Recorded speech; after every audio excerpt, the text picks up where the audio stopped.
Give your names and how long you've lived in. Oh gosh, I don't remember. So where did that? 50 years. Yeah. Okay, guys, start. Oh wait, I'm Okay. not sure of the year. 58. 58 was it? Yes, that's How why, many years this is is that? 2008, Tell 'em right? what It's year. 50 years ago. I knew she got something. 50 years, yes. Anybody?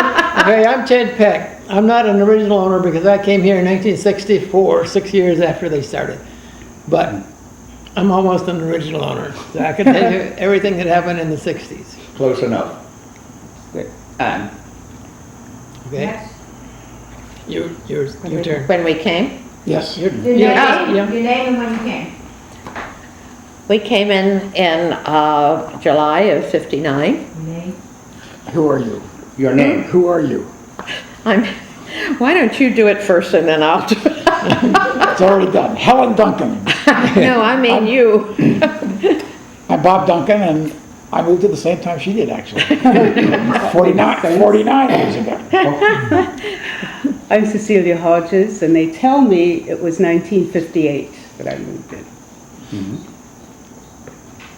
I'm Sandie Rabinowitz, and Irv and I moved in on July 1st, 1960, so it's been 48 years this year. We were the last house built. I'm Don Moore, and we moved here in 1958.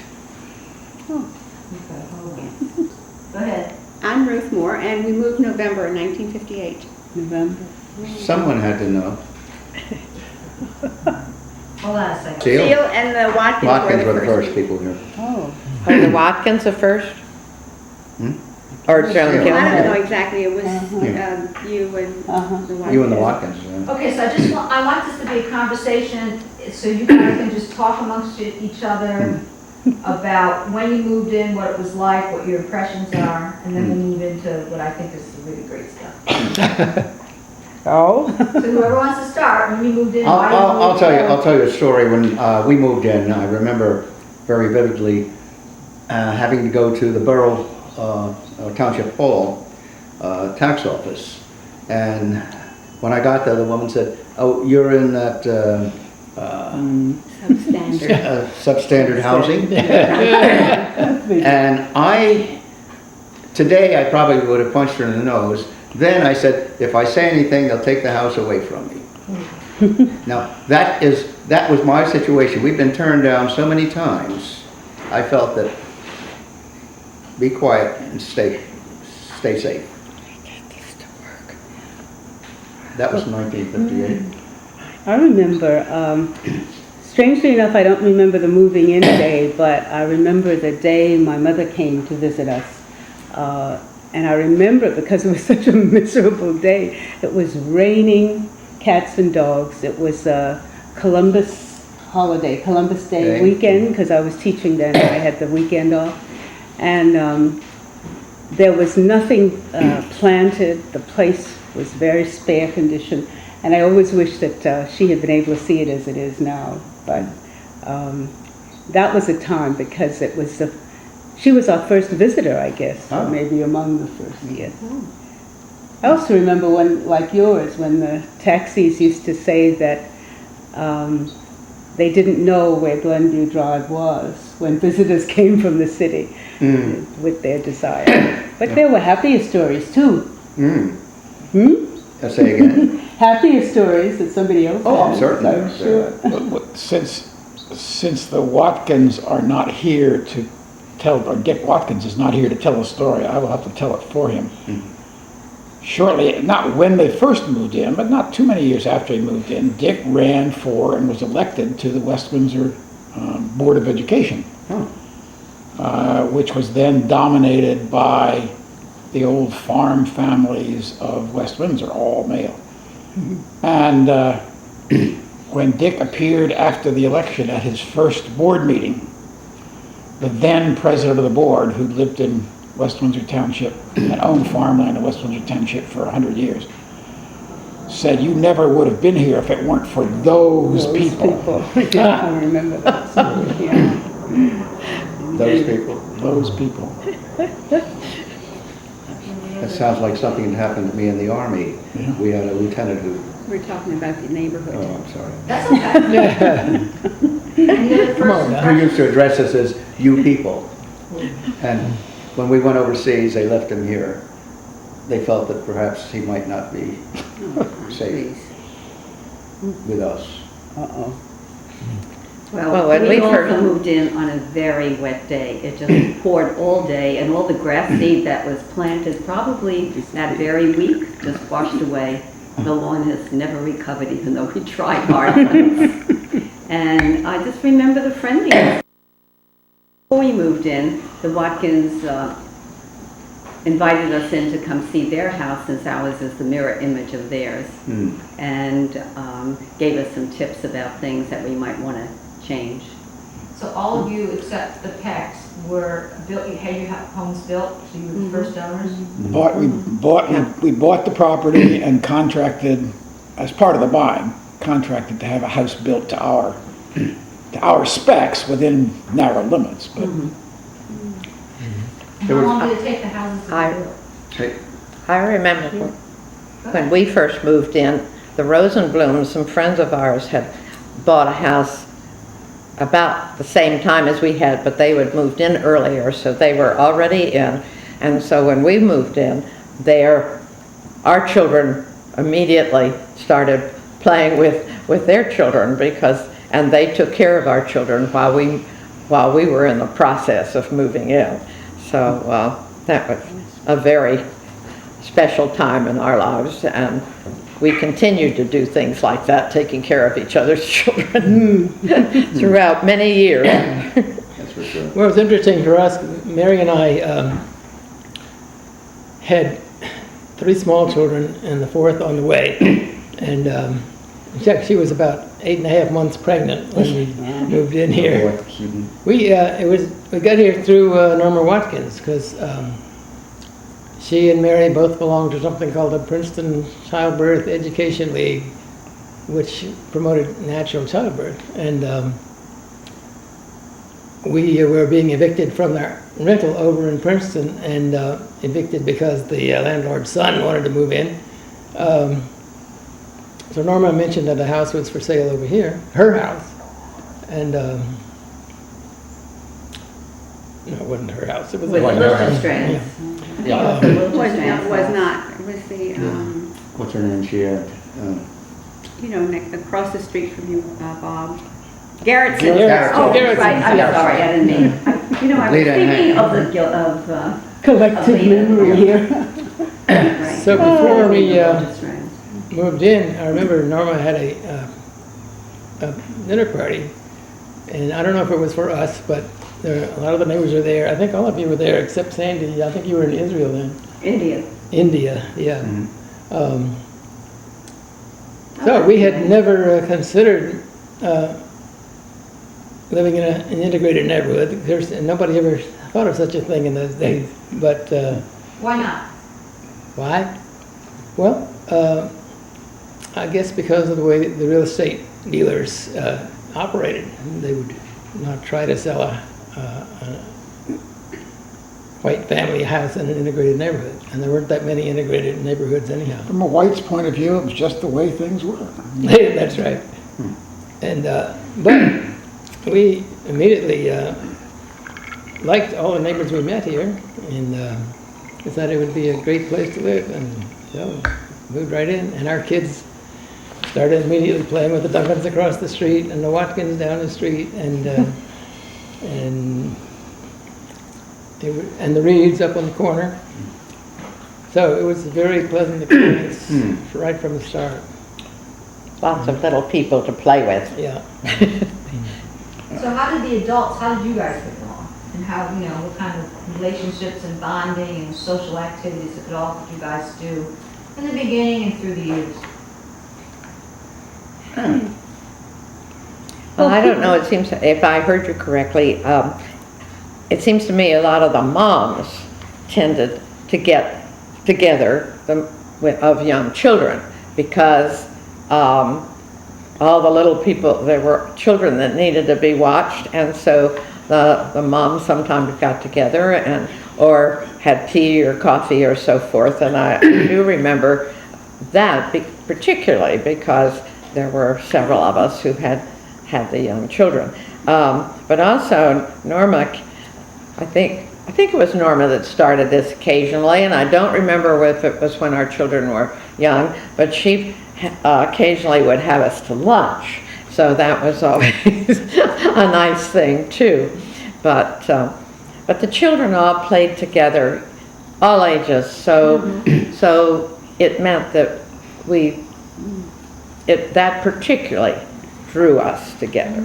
And even if you didn't have children, as we didn't then, the lot behind our house, between our house and the Mittenall's house, Doris Mittenall, became the baseball diamond. And I can see them now as I used to look through the kitchen window. Great games went on in that area. And there was nothing to obstruct your view. And nothing, no foliage at all. But the other thing, because I guess I'm the only one who speaks from the point of view of not having the children's relationship, I remember the men being very communal and being together, and I especially remember, I think I said this at another time perhaps, when we had some difficulty at Halloween time and with people who came and committed a bit of havoc in the neighborhood. And all the men of Glen Acres got together and used to take turns sitting in cars at night, watching out. I remember that. I remember that. Yeah. Sitting or walking. Or walking, around yes. the neighborhood. Yes. And then there were our annual picnics. I'm not sure exactly when they started, but that was the whole neighborhood would then get together in somebody's backyard, and we'd all bring food and have a wonderful time, usually about at least once a summer. And then another thing that drew us together was one of our neighbors encouraged us to have foreign students. And so different ones of us did have foreign students living with us, and then we would have gatherings of some sort to introduce them to everyone else. It wasn't just the foreign students, but Bob, you too certainly had a fresh air child from New York. Fresh air kid from New York. Keith. Yeah. What year was that? I don't remember. Keith. I remember very Well, I well. remember the girls, it had to have been, our twins were born in 60. in January of 1960, and they had to be at least 2 or 3 years old when Keith came, maybe more. Oh, when Keith came. So it was probably 62 or 3, something like that. Well, we had a student in 62, and the Mittenalls had 2, and I think that's actually when the picnic started. But the picnics, we used to really cook up a storm. We did indeed. We had a lot of ethnic food, a lot of different foods, and it was such a treat to be together. It's really nice. So, but getting back to when I moved in, I specifically remember when Don and Ruth came over. Remember, he came over and greeted us, and the Watkins were very forthcoming. I think, Seal, were you here in 60 or when I moved in? Yeah, I guess I met you, and then I met the Amarells. Were they before? Oh, you're right, 59, 60, we were renting then. You were renting, because you were Yeah, we so had that's moved back to the then. city to Yeah. be with my mother who was ill, and then she died, and we moved back. The house was rented, so we had to rent a house. We were living on Randall Road, I think it was. Randall Road, yes. You're right. That's very Well, when we first looked at houses, first stopped at the models, the first house we actually got into, other than the models themselves, the agent, salesman, Stu Wallace, brought us down to Seal's house, which was then vacant because you were away. And we did not have renters at the time, so we got a sneak preview of your house. I didn't know about that. Glad you could do that. Talking about welcomings, I remember Ruth so well. I can see her now sitting in the living room. Ruth, you were wearing your favorite color, striped blue and green dress. And we were all working then. You came by to see that. I remember that. But you weren't working then.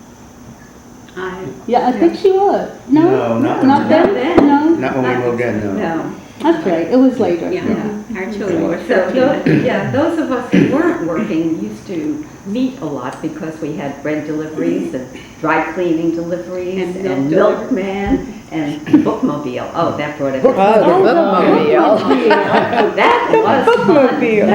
And it was all so friendly and personal, but I remember we had an arrangement with the milkman that in the summertime, he would deliver the milk to the step in the back of the house because the sun was in the front. And in the wintertime, he delivered in the front. You remember our mill? We had Paulus Dairy out of New Brunswick, that's where we came from. And they decided there's a community down there, so they drove all the way down here to deliver milk. And I remember Dick Watkins asking why we had brown bottles. And it was, I tried to explain that they do this because of the sun and et cetera, et cetera. He said, well, I said, yeah. Knowing Dick. Okay, whatever you say. So, I said, all right.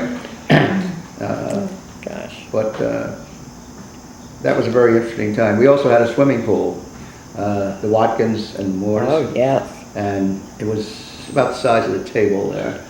And when I would take care of it one week and Dick would take care of it the other. And when he took care of it, it looked just as clear, the water was beautiful. When I took care of it, it looked like a moss. I mean, I find that hard to I swear to God, I was working and I just didn't have time to do this. So I finally said, Dick, I said, would you mind, you can have the pool. I don't want any. He said, yeah, but I'll still have to clean. That means I'll have to clean it every day. Because our children would certainly have jumped in with them. And then, of course, when the Watkins moved away, their swimming pool moved over to our house. Oh. And so we took care of the swimming pool, and all the kids played from all over, played in that and had such a good time. So, so it was. That's the way things went around this neighborhood. We would pass on things when when one child grew out of something that another smaller child with family might acquire what it was. So it was lots of fun doing that. So let me ask this question, because a lot of people that will see this film really don't have an understanding of what it was really like in the 50s and what it was like for you individually and as a group to make a decision, whether it was consciously or unconsciously, to live in an integrated neighborhood. So if you could tell me your personal experiences, Bobby said, well, that's just the way it was. I understand that, but there'll be many people that really won't understand what you're saying. So if you can really just let it all out and give the details so that they really truly understand what an amazing neighborhood this was then and now. Well, let me say this. Ruth and I looked for houses in New Brunswick. That's where I grew up, in that building right there. And I knew a lot of people, and I figured there'd be no problem. And we looked for a house and found one up on Morale Street. As it turned out, the house we chose was someone I played golf with. He had no idea, but he found out that there was a black person, and he said, no, we don't want to sell to them. He didn't know it was me. Of course, I didn't play golf with him from that point on. Then we came down to Kendall Park and looked there, and they asked about the bills I might have outstanding. I said, well, we bought a car. He said, oh, then you won't be able to have a bill outstanding. I said, well, I'll pay the car off. And he said, I'll tell you the truth. He says, I'm going to have to do everything I can to keep you out of here. I mean, right wide open. And I said, well, we'll give this some thought. And Ruth and I talked about it. We had no intention of moving in and exposing our children to an area where people certainly would be sort of belligerent. Ruth also had a deal. She had someone who had all these places, and when he met her, he said, oops, I'm sorry I can't show you this. When we came down here, we read an article in the paper, and we came down and we walked in the door, and people came and greeted us. I said, this must be a trap, because no one has greeted us. Usually they run out the back door. And then Stu Wallace and he kept talking about, and they showed us the models, and Ruth, I think, chose this particular model. It was up on the corner at the time. And the thing that sold her was the kitchen that had a mixer that you could put down in the counter and push a button and so I said, well. Actually, the thing that sold me was that we could have a bedroom to ourselves without having two little kids in there with us. You want to get back to the bedroom for us? That's something else, because we did live in that building. We did have a bedroom. One bedroom is about the size, was a little larger than that room. And we had a double-decker crib because we had twins. And Kirk was on the top, Chris was on the bottom, wasn't it? Well, they switched around. Oh, okay. Well, anyhow, when they became a little older, we had to get beds. And if you'd gone into our bedroom and fallen, you could not fall on the floor. There were just beds. Well, when we finally settled on this particular house, and it was built, and they came down, they said, do you mean I will have a room of my own? It was just amazing to see their young faces saying, this is mine, and this is, and that was Chris's bedroom you were sitting in there now, and Kirk's was across the hall. But it was a very interesting thing. We heard that it was an integrated, but it had nothing to do with being concerned about integration. It was a matter of we wanted a nice place and a neighborhood for our children to grow up. And that's one of the reasons we didn't decide on this. It decided on us. It said, we will take you. And we were ready at the time. What we had to do also, the mortgage payment, we had to, I think it was like 6% or something, but if you put in this much of a down payment, you get it for 5. And we had, what was the name of the painter? Murphy. Murphy was the painter here. He must have put 7 or 8 coats of paint on certain areas, because every time we get ready to close, Ruth said, oh no, this room is not so. Murphy would come back. And finally, they decided, said, look, if you don't really want the house, we can get someone else. And I said, what do you mean? At that point, I had earned enough to bring us into the 5% area. We had the down, the rest of the down payment. But we often laugh about, how many coats of paint go on this wall? Because Ruth was very good at that. She and Murphy had, oh, no, that over there, Murphy's home. He painted most of the houses here, I'm sure. The other thing, I had... Give somebody else a chance. Give someone else a chance? Okay. Oh. Thunder. Yeah. Oh, no. Thunder. See, why did you guys decide to move in here?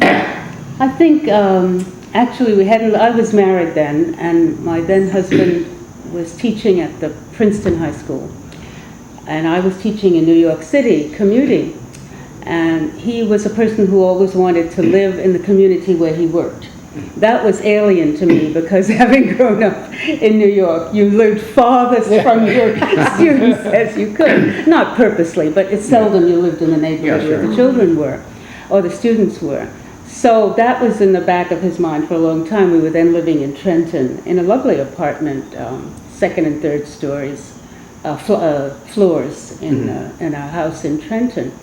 So when we heard of the housing group, which really had not another name, it was a group of people in Princeton who had been working on having integrated housing come to the community.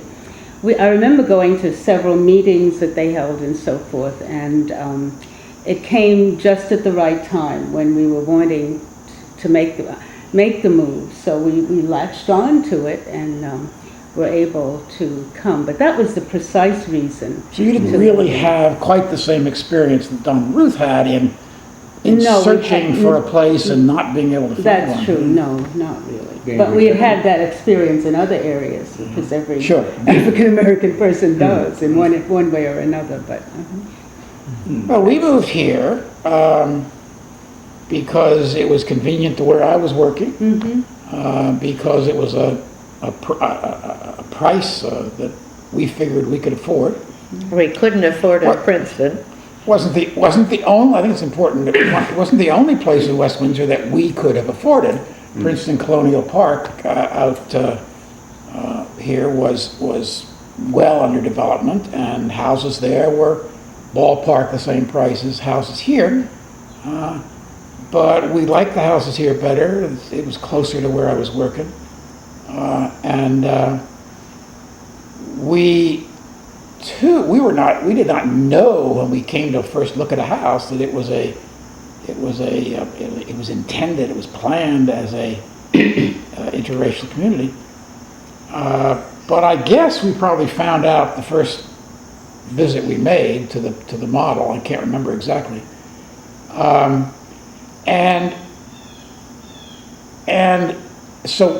And it didn't dim our interest in the community, but it did make us stop and think, because both of us had grown up, and I suspect most of the whites in this community did, had grown up in a almost exclusively white neighborhood, and the stories that went around, and I don't remember where I heard these stories or read them, were about In the cities. Situations where previously all white communities had rebelled, or many of the people had rebelled when the first house in the community was bought by a non-white, black in particular, but I think it was not only black. And the result of that would be that over a very short period of time, several white owners would decide they wanted to get out of that community and go live somewhere else. And as a result, a number of houses would go on the market in that same community in a very short period of time. And what a natural result of supply and demand was such that meant the prices of those houses would drop. Blockbuster. And so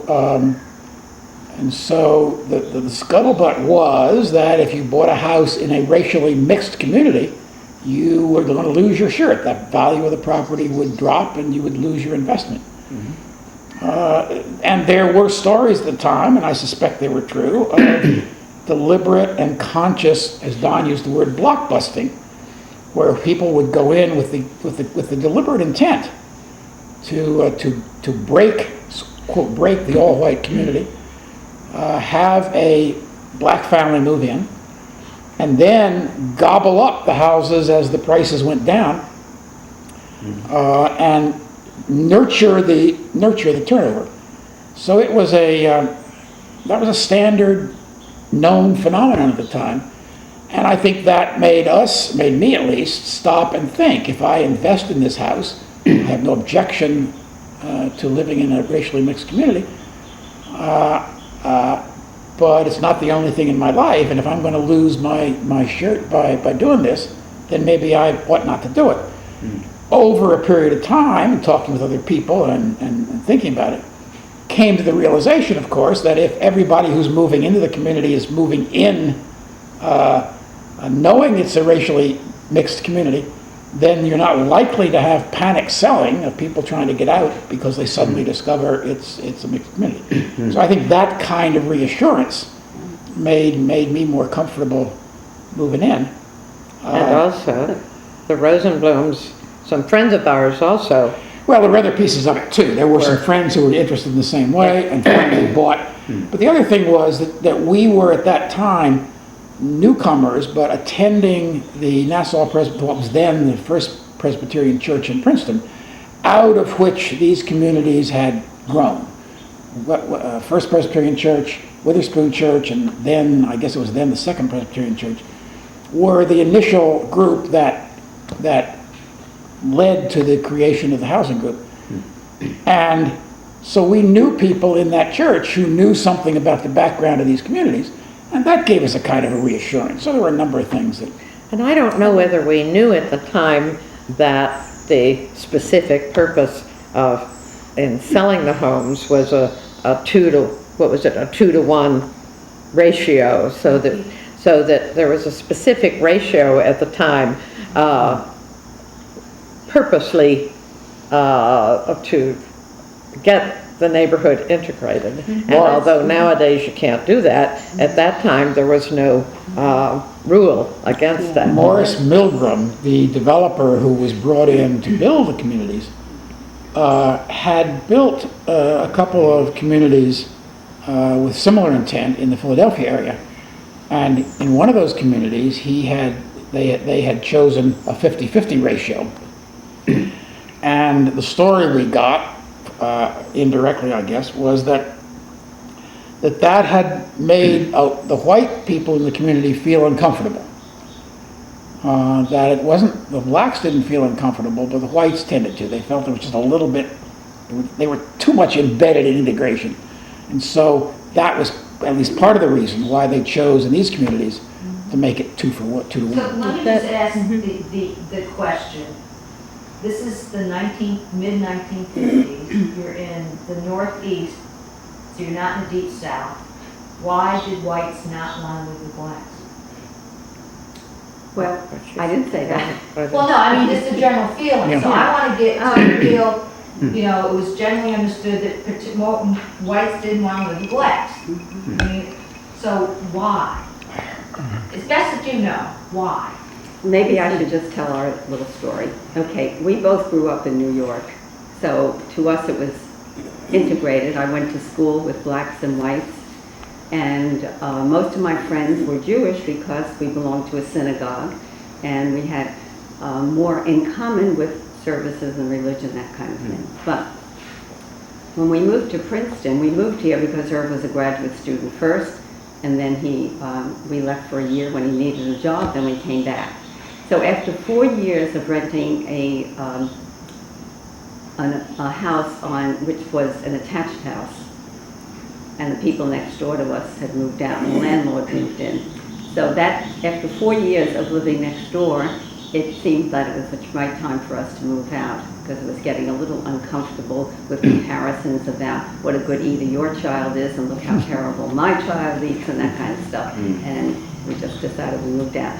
So friends of mine in Princeton who lived in the other part of this development told us about this, because we could not afford to live in Princeton anywhere. And I didn't want to buy an old house because I didn't have a vision that we would really have enough money someday to renovate it and make it according to our specs.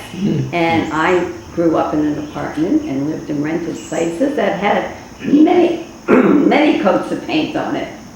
That probably made the room a little smaller.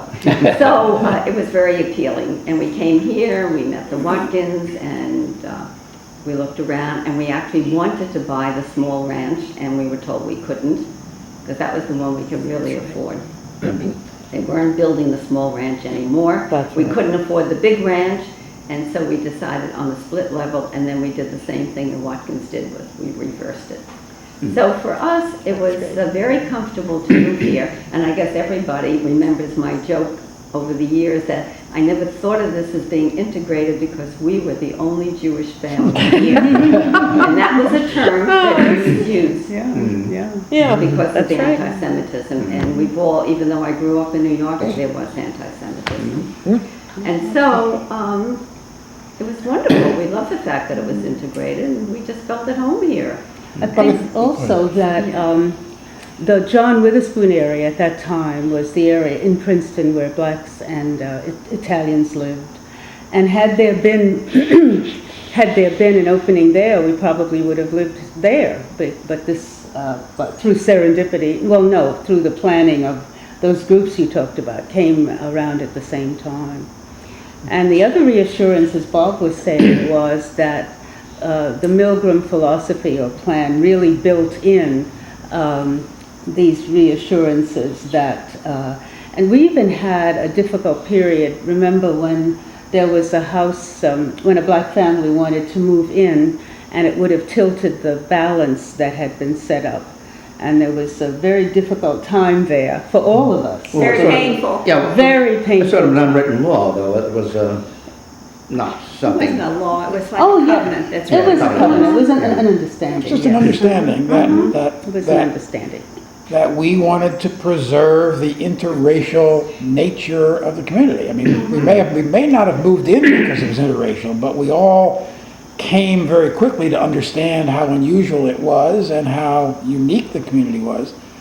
And we wanted to preserve it as an interracial community and not let it either become an all black or an all white community.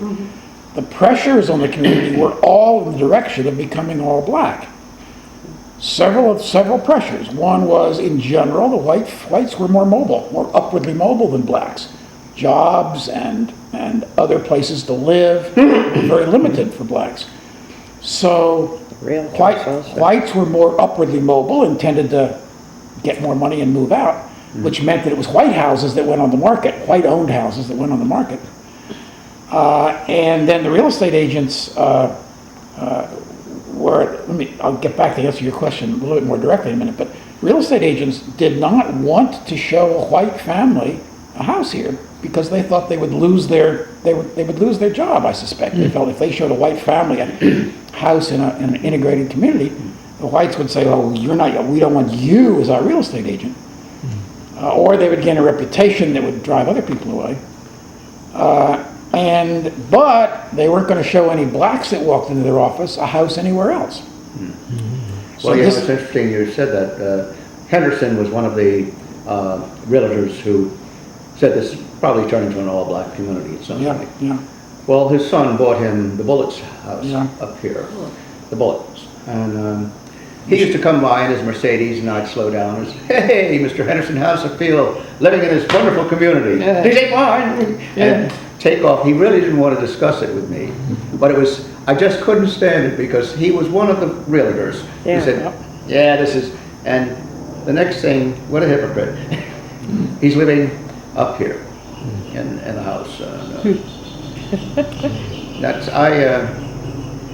Speaking of communities, in New Brunswick, it was totally integrated on that block. So it wasn't a difference. The Funzi Rossi, the Weisenborns, the Keselowskis were all part of the little community that we lived in over there. I still am in touch with some of them. I think you try to get back to your question about why was it. I'm not sure I can put my finger on it. Part of it was it just I think for some people who lived in urban areas, it was not so unusual.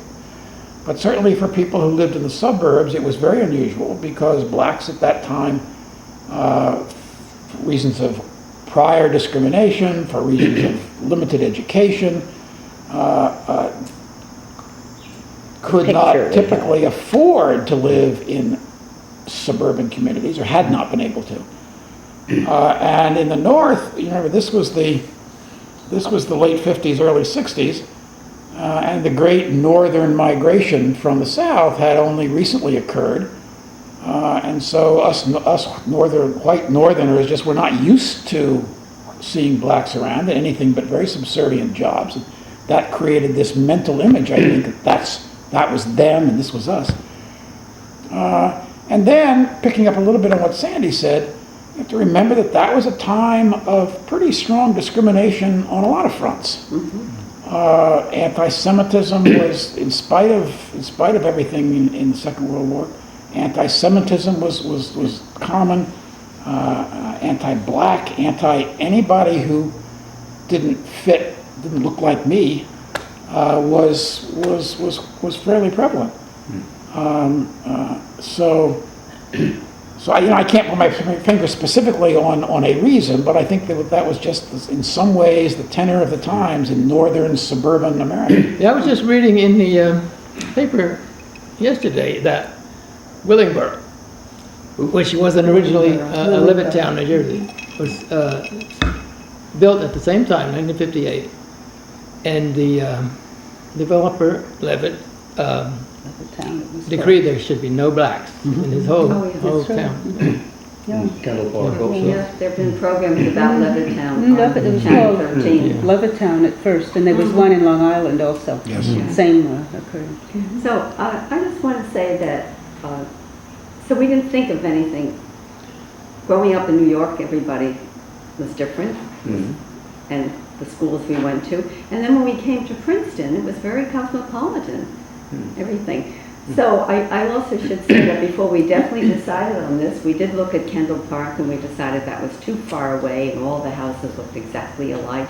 Then we looked at Nassau Estates and the same thing. And here at this time, we were living on Linden Lane and Irv was actually working on Olden Avenue. So, and we only had one car, so that worked out well. And then we moved here, and so then we needed a car for him to get to work there. So that's, that also fed into why we bought a house here. It was just closer. But living in the suburbs was something very, very new to me. The very first summer we were married, which was 52, we sublet an apartment at the Institute for Advanced Study. And I have to say, I was scared out of my wits when I saw frogs falling on the screen and fireflies and everything else, and total darkness. Because the apartment that I grew up in was over a store next to an elevated line. So I never knew what total darkness was. Oh, well, I have A few to say, weeks at a camp as a kid. indeed. In So- fact, oh, I'm sorry. And In then fact- also having to deal with living in the suburbs, the grass and the snow. We knew nothing about a house. Well, I think I was in this very same boat. I always say I came kicking and screaming to Glen Acres. Now I wouldn't live anyplace else. I have to say that over and over. I am so blessed And to you be do. here for the reasons we've given. But as Sandie said, well, even now I find Washington Road very dark to travel at night in the car. I'm still, those kinds of things still seep in. And my fear, well, not fear, but my concern was I had heard that suburban living was, that your privacy became less, that it was distilled, so to speak, and that, chatting over back fences was the terrible vision I had. Well, first of all, we have no fences here, which I love. Yeah, that's great to know. And second of all, Well, no, there were fences. well, yes, there was one fence. We did have one. It's gone. A snow fence? Yes. Okay. But as she was saying, learning to live here took me several years. It really did, because I continued to commute to the city, and my parents were there, and my friends were there, and I was the only one in my group who had moved anywhere. They were all in the city, so. Are they still there? They're still there. I'm still the only one that York moved They away still from come. me. They come, yes. So as you approach your 50th anniversary, what do you see or what do you wish for this neighborhood going forward?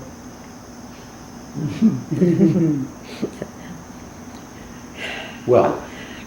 It will stay as friendly, but open, Respectful? And diverse. what? And diverse. Yeah. Yeah. It's And become more diverse diverse. and diverse. Originally, yeah. It is now very diverse in all sorts.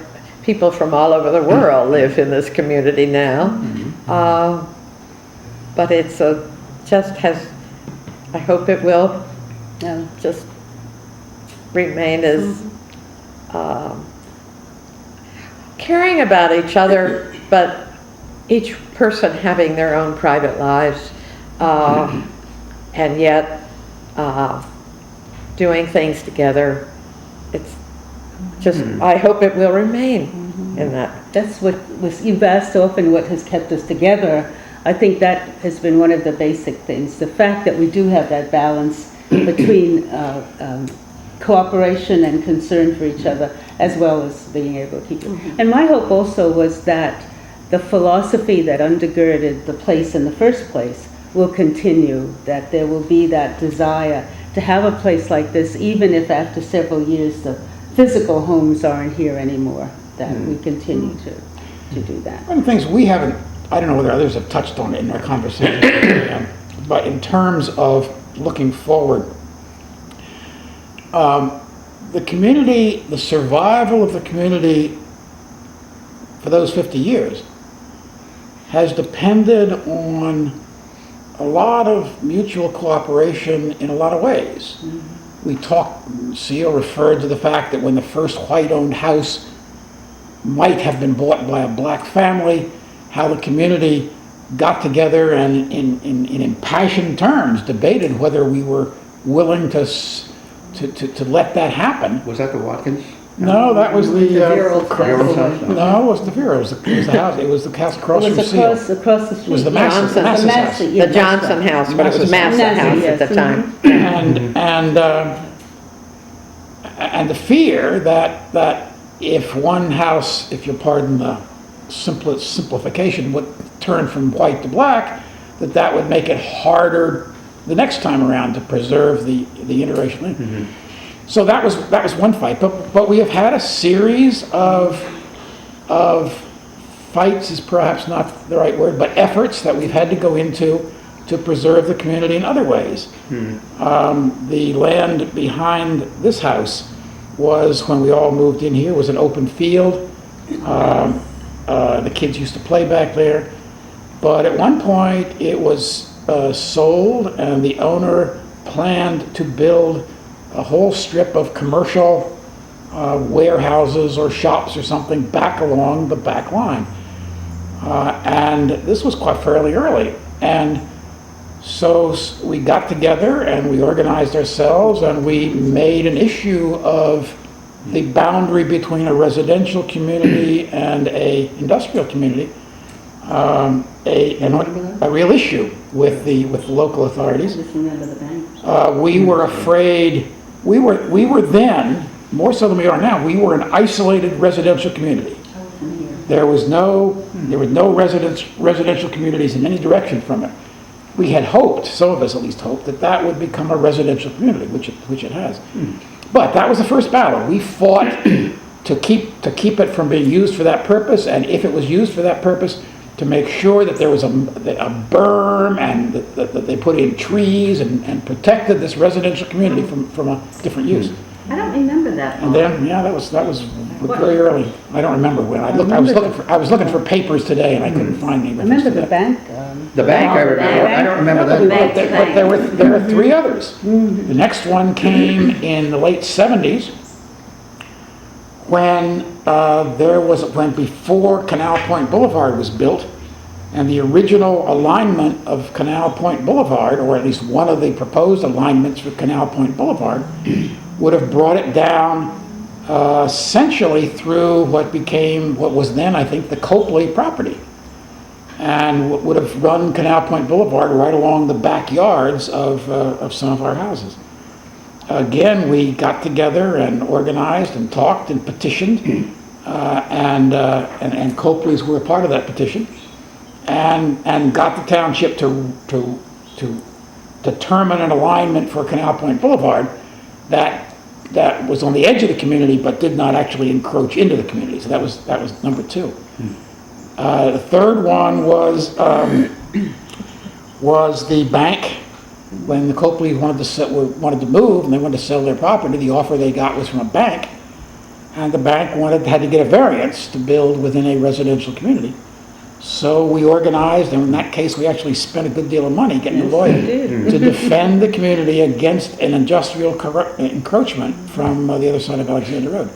And the fourth one was when the intersection at Canal Point Boulevard of Alexander Road was put in with that jug handle. We argued long and hard to keep that from encroaching on the community. So without going into detail on any of these, there have been a series of things that we have had to come together as a group Indeed. in order to guarantee the continued existence of the community.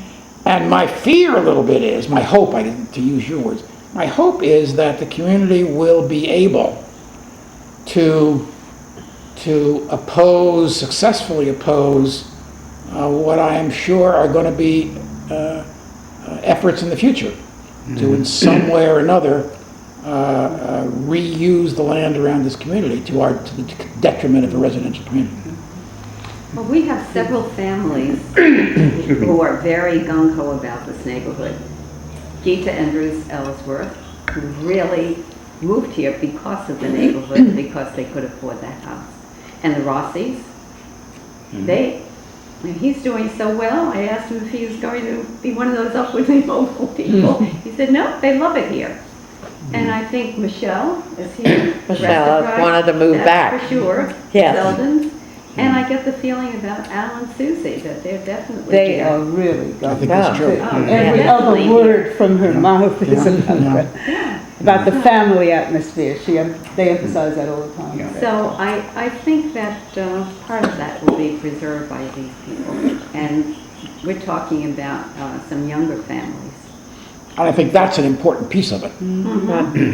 If we all grow old together, why there'll be nobody to keep the community going. It's like the nursing home. And the nice thing is that they include us in Yeah. their birthday parties for the children and in their activities. Everything. Which reminds me that years ago when we first started, we all knew each other's parents.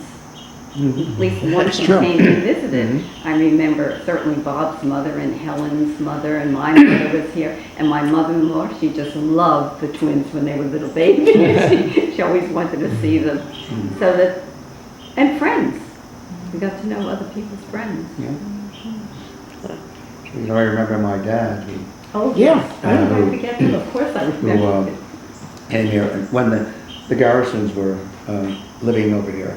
And I made the mistake of telling him that Yes, we know. I know what's coming. I know what's coming. one of them They've all heard that story. sunbathed in the nude, and our kitchen was there and the window was there, and the glass was melted from his nose print. He used to say, "Kid, where did you say?" Where did you say? We kid about that, but it was so funny. Well, my father's reaction when we lived in Trenton, the capital of the state, New Yorker that he was, he trudged down and he said something, we were getting a bus or something, and he said, "Oh, you can do that. And you know, in these little country places, I was." So when he came here, and luckily he lived quite a number of years to visit here, twice a year for his birthday and Christmas, and I think Really he special came to love it, and the people that he knew here very A real much. dresser too. But that was it. Well, Those country places. And I've told before about my mother. I grew up in my mother and father were fairly conservative people. I never heard any objection to our moving into this house. In fact, my father loaned me some of the money. But I felt somehow a reservation about it. Well, Mother got to come in to visit us after my dad died, and she became a part of the community. She loved everybody in the community as if they had been her neighbors for 50 years. Yeah, real sweetie. Yeah. Well, a couple that was fairly new in our neighborhood, who lived here for just a few years, had to move to California because her husband was transferred to California, and just got an email from them, Karen and John It DeJong. was 1 year. And- Was it 1 year that they lived here or two? What? Yeah. And they may be coming to the party, Oh, but because she said they always remember our neighborhood, and they're just having to move again from where they have lived because her husband is being transferred again. And she said, we looked and looked, and we think we found a neighborhood that is similar to the Glenview Oh, draw. how nice. She said, I hope will turn out that way. So I just think that's kind of a neat, After all a that time, neat yes. picture that someone that was recently in our neighborhood, They were though very- yeah. they just rented, but they felt so welcome Eric's house. and so much a part of us that they're, were We're so talking nice. about a part of, Yeah, I I'm keep sorry. interrupting you. I'm No. sorry. I was going to say, talking about a part of us, we've had, as you know, two families who lived here early on and then moved back. The Seldons, Michelle Selden, And as you Watkins. said, was here as a child and now has moved back with her own husband and children, and the Watkins. And of course, Well, don't Glen forget Glen Ellis. And Glen Ellis, yes. He married Ruth Moore, you know. And Rodney Sandy, Cohen. excuse me, what were you saying? Well, now I have to try and remember what I was going to say. Oh, yes. When this couple left, they threw a little party for all of us. They gave us each a rose and a little special saying on the rose. That's right, that's right. And they moved to California, and about, I don't remember if it was a year or so later, I was going to California, and I looked them up and we tried to meet each other, but it didn't work out. So let me ask this question. The issue today, not only in New Jersey, but parts of the country, is affordable housing and making sure that affordable housing is integrated in a lot of areas where there's a certain income level. And the whole purpose in New Jersey, as you know, is that people should be able to live where they were. And since you have all ranges of jobs and incomes, you need affordable housing. That's the current issue. When you were here, the issue was integrated housing. What would you say to community leaders or people about the lessons that you have learned and the experience that you've had being an experiment in the 50s to people who are resistant to having affordable housing in their neighborhoods?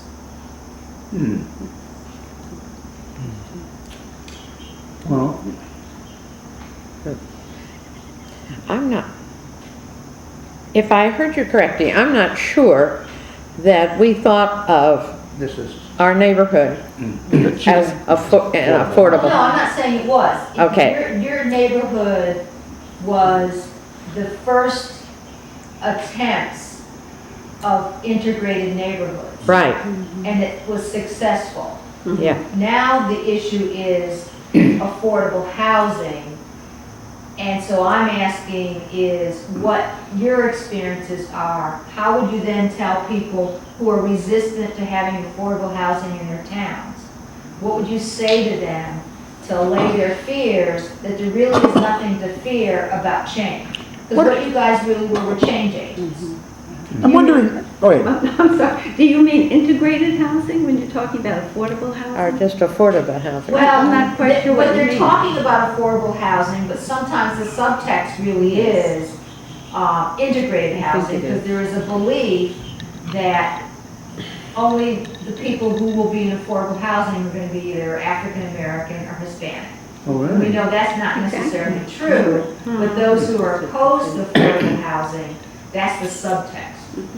So that's one of the subtexts. It seems to me that some of the same old subtexts from 50 years ago are still there too. One is property values. If I have a affordable housing community next to me instead of another McMansion, is that going to affect my property value?